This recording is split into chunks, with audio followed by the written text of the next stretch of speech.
Reluctant Enemies. I'm in turn 3 of this game, campaign game, Reluctant Enemies by MMP, part of the Operational Combat series. The Commonwealth went first in turn 3 and had a great time of it. In here, down by Merjayoun, they've just blown their way past some infantry and then killed another infantry unit, disrupted the artillery in a retreat result. Alright, they lost a nice cavalry unit in the attack, but they have just carved their way straight through here, and it's pretty much an open run down there. There's an HQ that the Vichy have moved up to be able to get supply forward into this area, and they're going to need it now. They're going to have to reroute some of their newly released forces from here, and possibly even from over at Damascus, round in this area, and potentially use rail moves to get stuff perhaps down here to Zala and then up this road.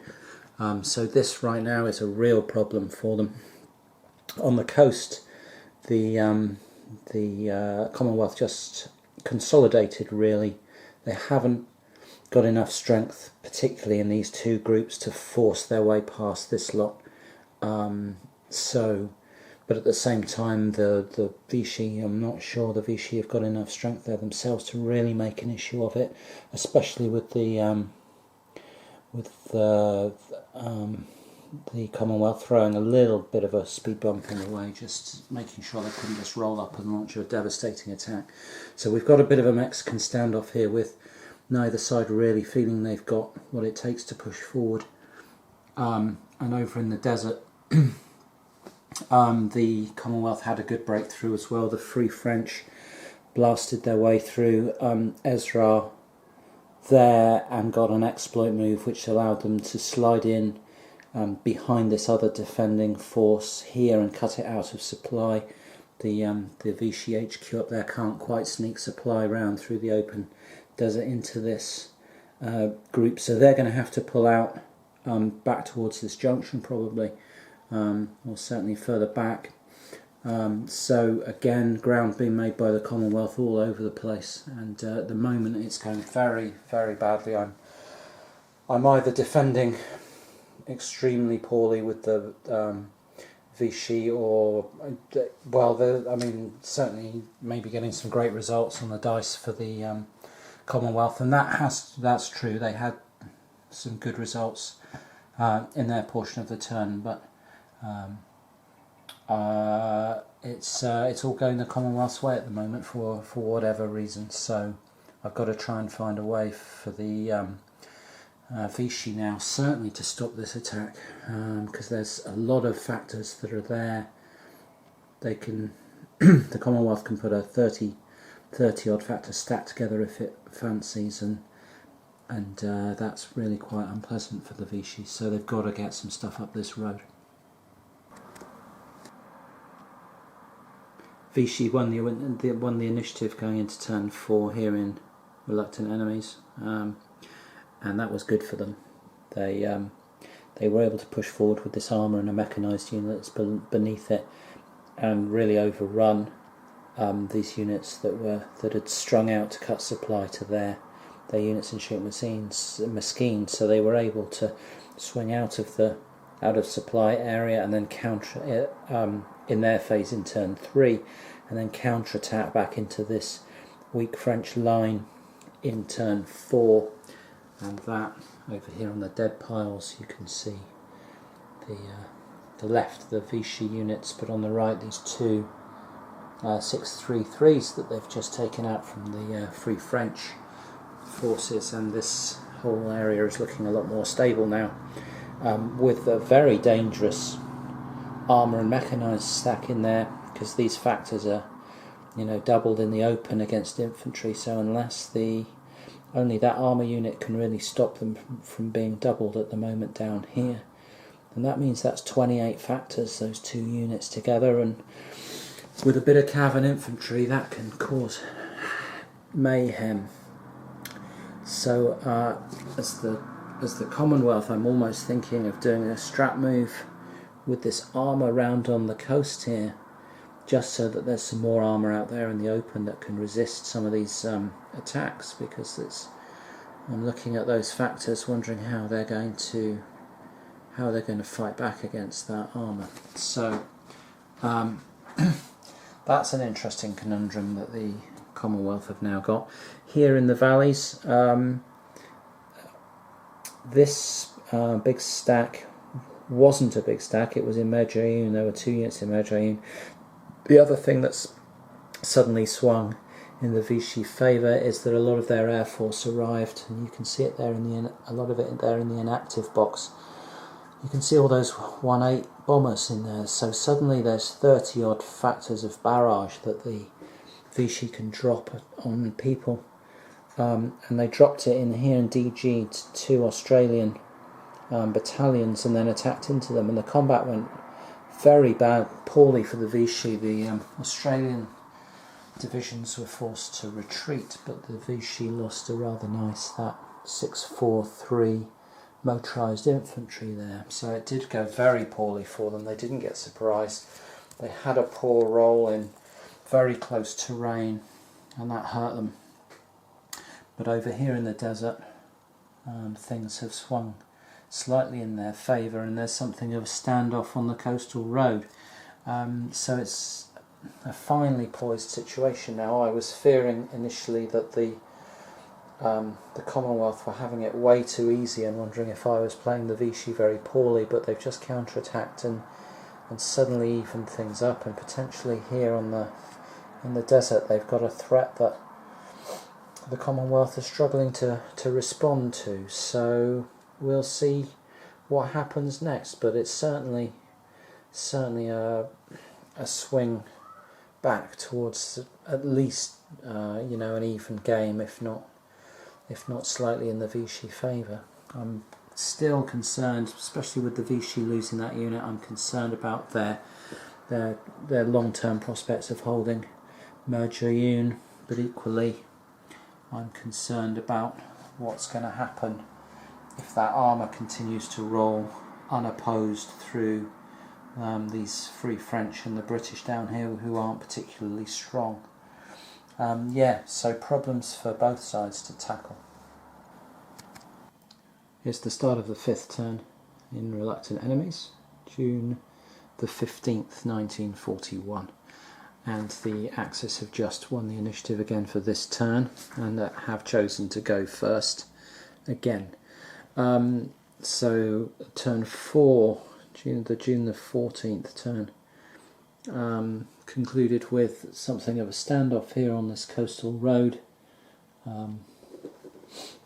Vichy naval firepower had DG'd one of these 2 Commonwealth stacks, so they weren't in any hurry to make an offensive move, and similarly, for some of the time at least, that armour stack south of Sedan was DG'd as well. So I believe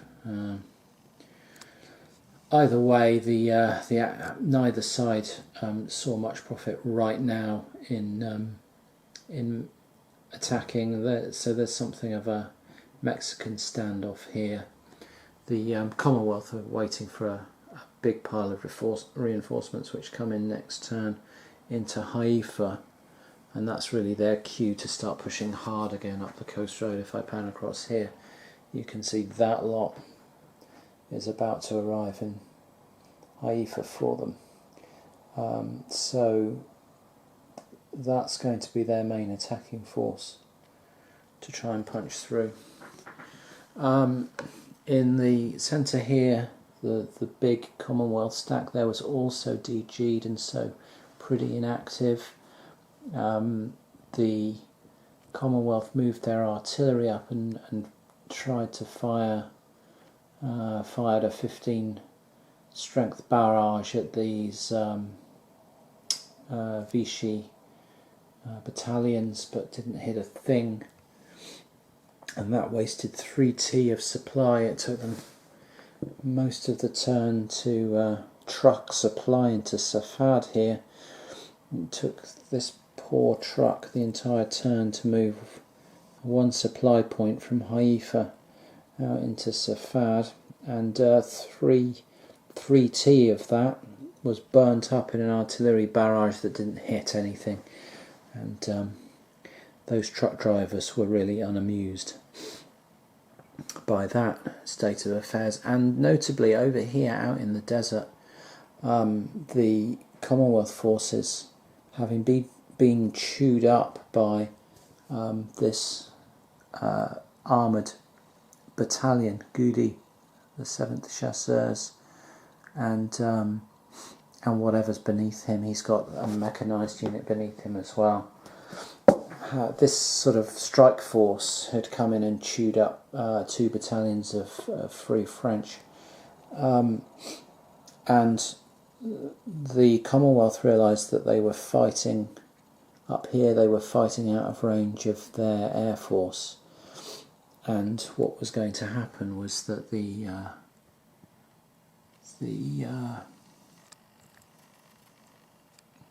that lot was going to come and bomb them into the ground, and then the armour was going to mop up and run through them again. If they stuck around in the desert out here, it was just looking like suicide. The Vichy could advance up to them so that they were spotted, fly the Air Force in to DG them, and then smash them apart, stack by stack. That was going to get very horrible. So they've pulled back, and it still could get extremely nasty, but they've pulled back and switched a couple of their only fighters down into this airbase, so that at least they can contest and run some intercepts within patrol range if those bombers come in. Of course, the Vichy can escort those bombers with a fighter who's better than, which is better than either of these fighters, but that's the best they can do to try and get some fighter cover over this lot to prevent that from happening. It may, of course, now happen up here outside fighter range, but there wasn't a lot they could do about that. But the combination of this armour and mechanised, strong armour and mechanised, open ground, and the Air Force was just too much for these guys to be walking into. So they pulled back a little bit. On the plus side, for the Commonwealth, they picked up a personnel and an equipment replacement on the replacements table with their roll last turn, and rolled maximum supply. So at least they got some decent rolls on the supply and reinforcement tables. And lastly, to mention that I'd had this idea of perhaps switching out this 9th Division Cavalry armoured unit, sticking it into strap move and sliding it out into this desert area to help reinforce against the threat of this armour. The trouble with that, of course, is that the Vichy also have an 846 armoured up there and some mechanised behind it, so they've got exactly the same combo up here. So I'd just be leaving stuff in the open here, open to exactly the same kind of combined arms tactics that the Vichy used so effectively down here. So the Vichy have got something of the upper hand here in terms of their sort of tactical setup. They've got a nice air mechanised motorised armour, cavalry and infantry combinations going on in this desert theatre and up there on the coasts, and a decent stack there holding the central valleys. So they're in good shape at the moment and causing the Commonwealth an awful lot of problems. And the Commonwealth are playing for time at the moment, waiting for some reinforcements to come on to start trying to sort this out. Not just infantry reinforcements, but next turn they will also get an air force of their own arriving, and they're hoping that that can start giving them the same options. They can start looking to bomb this stuff into the floor and return the favour a little bit. So next turn the pendulum's going to swing back to somewhere close to even again. Really fascinating stuff. Looking forward to the turn ahead.